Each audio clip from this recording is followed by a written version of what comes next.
New day, new improvement on my 64 Plymouth station wagon. This has been a long time coming. The heater is old and gross and awful and full of just shit, just bad times. I was faced with a decision recently because I decided, okay, I'm gonna pull it apart and see if I can just replace the heater core, because the original fan switch still moves and clicks and does things. So I thought it'd be cool to be able to keep it, but basically I started tearing it apart and realized, like, this is a bunch of old garbage. Even if I do everything right, something is going to stop working. Just in the process of taking it apart and putting it back together, that's just how really old car stuff can be. So I'm ripping it all out. Fuck all of it. Don't want it no more. Because ultimately, all I need is a heater core and a fan setup that has engine water going to it that I can just turn on and off. So I got myself generic heater setup. It's nice and simple. It's literally just coolant lines going in and out, your air coming out. That's where your hot comes out of. It's got a decent sized motor back here. I'm just gonna strap it up underneath the dash. It takes up like half the space the old thing did, and we'll probably have twice the fan power because that old one was very tired. It was like a calm breeze coming out of my dash vents onto the windshield. So gonna go through that process. What I really am hoping, we're gonna see if I can do it. It might be easy, it might be like a horrible pain in the ass and not be worth it, but the switch, this guy, it's just all it is a twisty speed switch. It does nothing else. It's just a turny, clicky speed switch. I'm gonna see if this thing, I can adapt the old knob and the old location, see if I can fit this where the old one was and modify the old knob to fit it. So when I turn it, it looks stock, but it's this new stuff. All right, so I've cut the cables to get the old heater housing out. Ugh, garbage. I'm breathing in rust for years. Cable stuck underneath it. Garbage. Look at that thing. Ugh.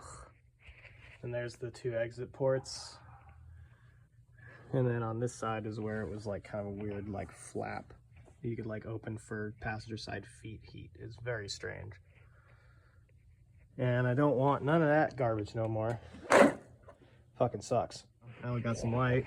Look at all the room for activities up here. Make a block off plate for that. This is where the weird heater motor used to stick through. Clean out the engine bay a little bit. There are the cables that used to come down that would control the valves in it. They go up to here. Our switches, they're actually push pulls. This one's the one that turned.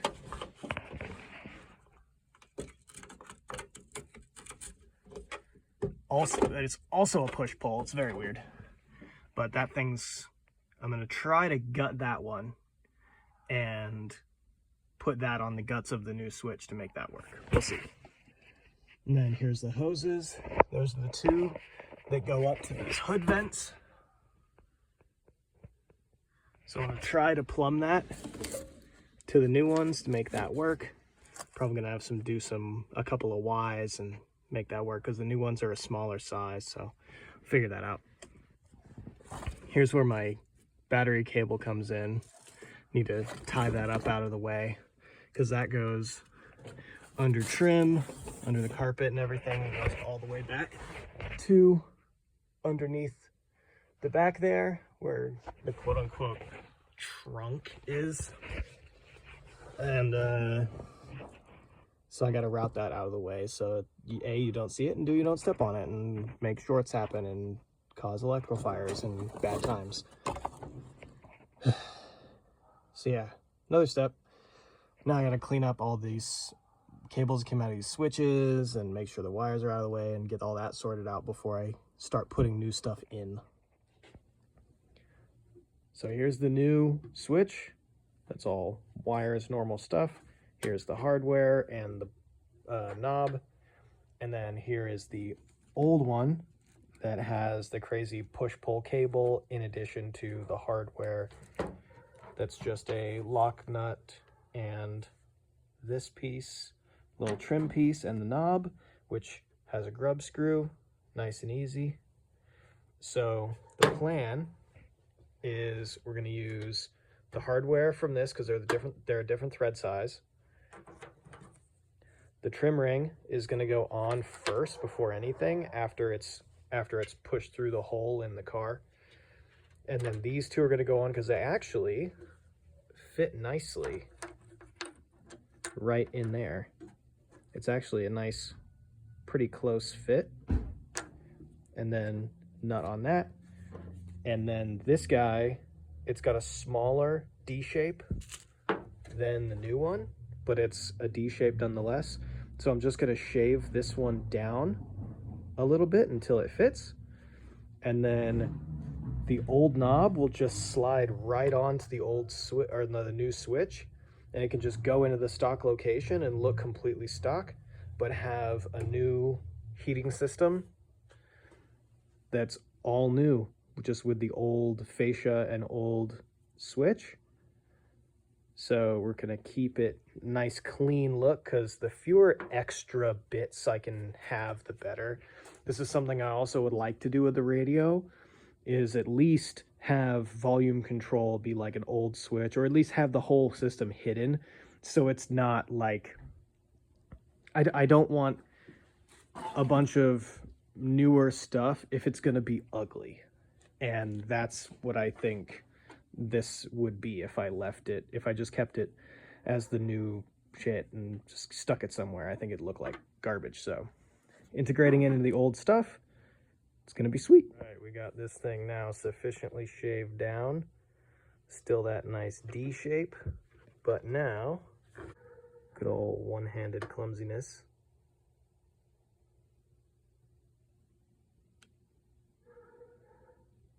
There it is. Boink. And then I'll just tighten the grub screw. And look at that.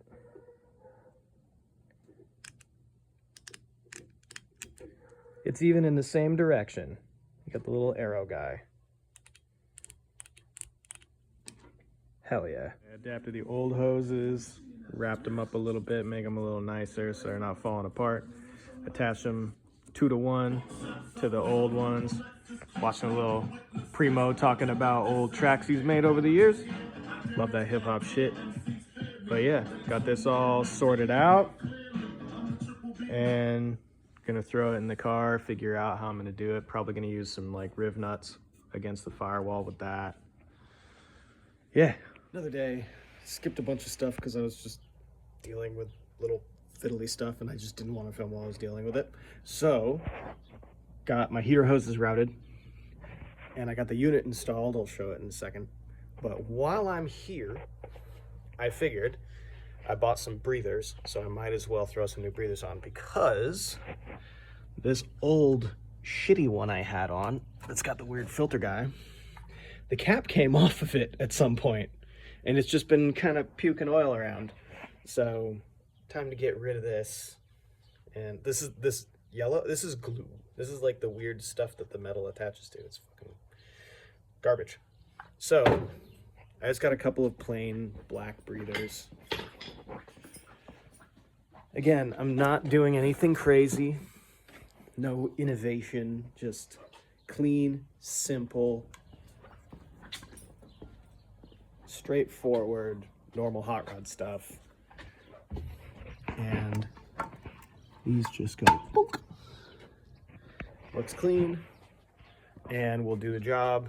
It's gonna stop. It's not gonna be puking oil all over the place no more. And gonna try, when all this is said and done, I'm gonna clean up the engine bay and try to keep it looking nice. Now, and I'll have oil leaks dealt with, heater working, you know, like just right now my effort is not for performance because it doesn't need it.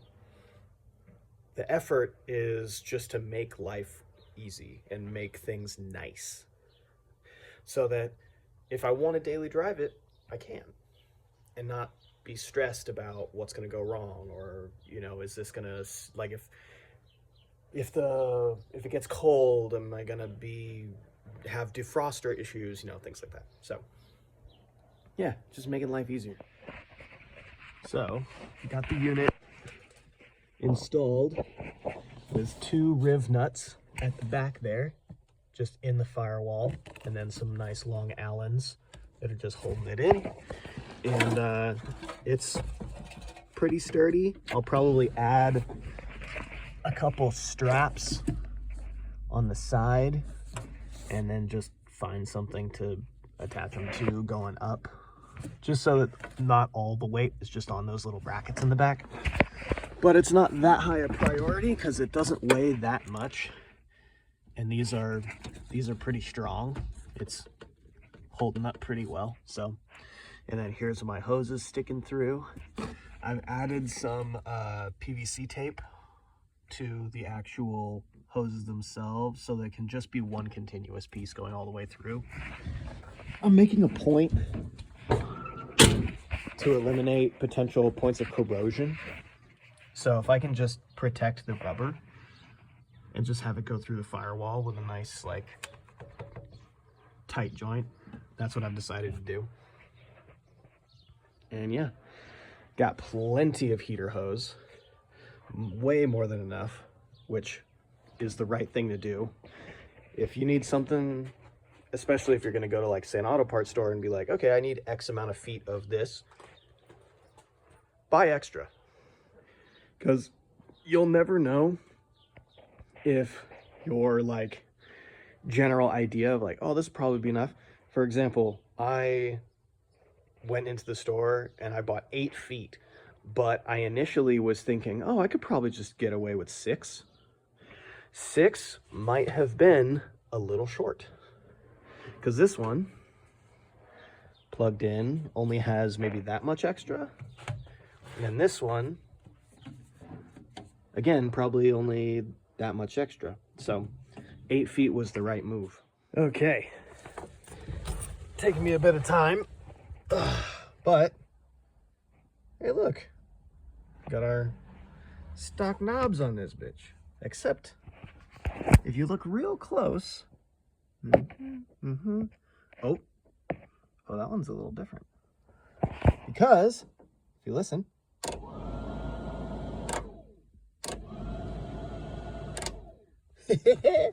it's hooked up to the new fan switch. Fucking stoked. I was gonna take these out, try to fix them or try to deal with it because they're kind of disintegrating. Just checked online. You can actually get them. I could get these for like $50 for new vents, which is crazy because nobody ever makes anything for these. But I guess it's the same on this car as it is on trucks and some other cars from '64 for Chrysler stuff. So thank fucking God I can get new ones of these, because I've been living in dread of having to take these apart and like maybe make molds and try to make new ones or something, because these things are like disintegrating, like they're turning to powder. So stoked I can get fresh ones. But for now, I just got a hose hooked up to it so I can feel the air coming through. I'm fucking hyped. So now I just got to hook up the cooling lines. They're already hooked up on this side. Hooked them up to this and got all my wiring routed and everything all done. So now I just got to